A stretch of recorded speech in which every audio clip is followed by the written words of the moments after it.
రెండోది మొత్తం 9,900 కాకుండా సగానికి తగ్గించాలనే నిర్ణయం రాష్ట్ర ప్రభుత్వం చేస్తుంది.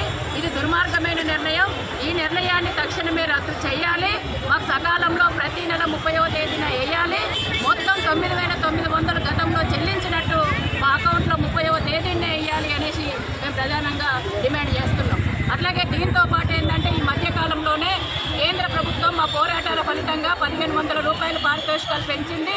ఇక్కడ తెలంగాణ రాష్ట్రంలో ఇప్పటికే ఎక్కిస్తున్నామనే పేరు కాకుండా యథావిధిగా మాకు అమలు చేయాలని మేము డిమాండ్ చేస్తున్నాం.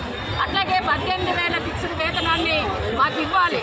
ఎందుకంటే ఈ డిమాండ్ మీద ఇక్కడ చాలాసార్లు మేము చలో హైదరాబాద్ నిర్వహించాం, పోరాటాలు చేశాం.